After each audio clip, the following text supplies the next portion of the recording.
Myself Manjula, Department of Computer Science from RYMC Engineering College, and I will share the seminar topic on feature extraction from image processing.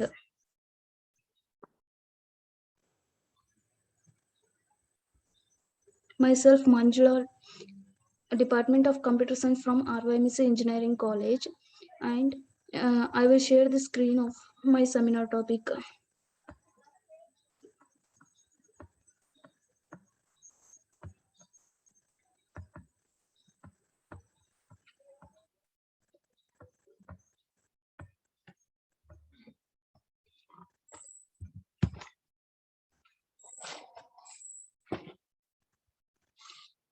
The feature extraction in image processing. In this introduction,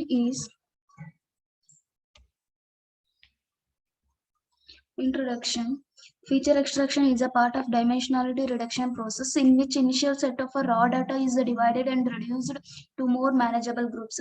So when you want to process, it will be easier. The important characteristics of these large data set is that they have a large number of variables.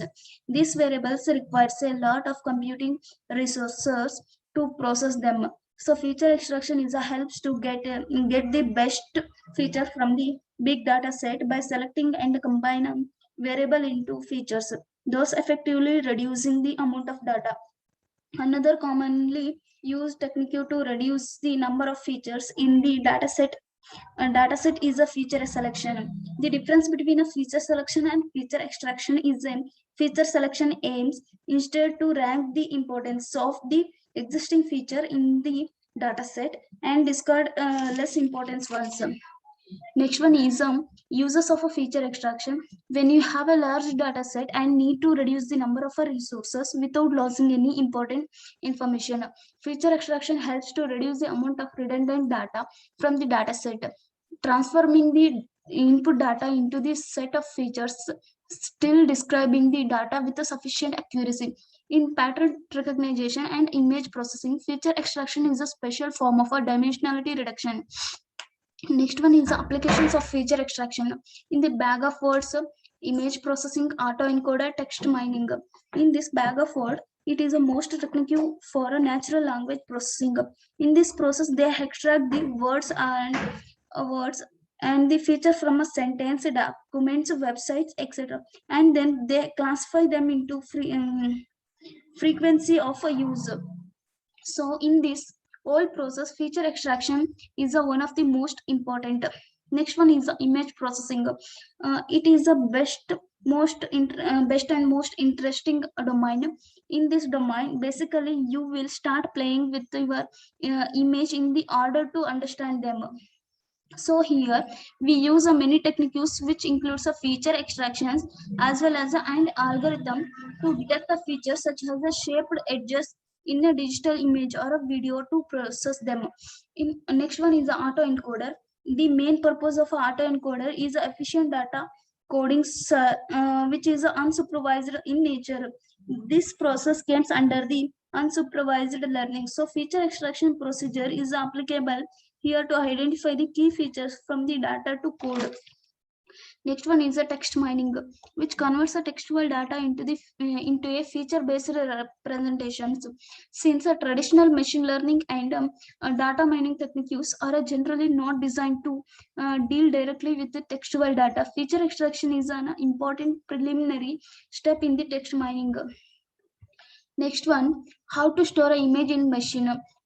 Machine sees any images in the form of a matrix and a numbers. The size of this matrix actually depends on the number of pixels of the input image. We need to understand how machine can read and store an image. Loading the image, read them, and then process them through the machine is a difficult because the machine does not have a eyes like us. Next one is in this pixel is the value for each of the pixels stands for describe how bright that pixel is and what color it should be. In the simplest case of the binary image, The pixel is a 1-bit number indicating either the foreground or a background. Smaller number which closer to 0 helps to represent a black, and then larger number which closer to 255 denotes white. In this continue, in this we have an image number 8. We notice that it is made up of a small square boxes. These are called a pixels. uh, I already said that machine stores the image in the form of a matrix numbers. The size of the matrix depends on the number of pixels. Let us say the uh, let us say the dimension of an image n into m. These dimensions are basically the number of pixels in the height into width.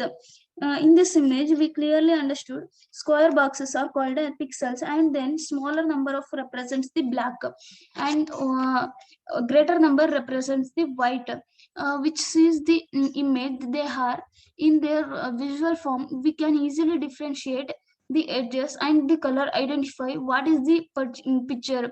Machines on the other hand struggles to do this. um, let us say dimensions of an image are n into m. These dimensions are basically the number of pixels in the image height into width. These numbers are the pixel values, denotes the intensity or brightness of the pixels. In this we can see um, uh, the dimensions of the image are at 22 into 16, which can verify by counting the number of pixels. Uh, Next feature of extraction technique use in this PCA, ICA, ILDA, LLA, and TSAN. In this, PCA is a principal components analysis. ICA is a independent component analysis. Linear discriminant analysis. Local linear embedding. Next one is T distributed stochastic neighbor embedding. PCA. It is the most used linear dimensionality reduction technique. We take as an input our original data and try to find a combinations of input features which can best summarize the original data distribution, so that to reduce it is a original hit original dimensions. Next one is a independent component analysis. It is a linear dimensionality reduction technique which takes as an input data a mixture of independent component, and it aims to correctly identify each of them. Next one is a linear discriminant analysis. LDA is a supervised learning dimensionality reduction technique. LDA aims to maximize the distance between the mean of class and minimize the spending within the class itself. Next one is a local linear embedding. In this, we have considered so far methods such as a PCA and LDA, which are able to perform really well in case of a linear relationship between the different features. Locally linear embedding is a dimensionality reduction technique based on a manifold learning. A manifold learning is an object of a D dimension, which is embedded in higher dimensional space. Next one is T-distributed stochastic neighbor embedding. It is a non-linear, which is typically used to visualize high-dimensional data sets. In this, next one is a conclusion. The feature extraction or a more robust scaled deformation, rotations, etc., and have pushed the limit of what was possible using a traditional computer. Vision techniques does not mean the computer vision techniques are obsolete. And this or a reference. Thank you.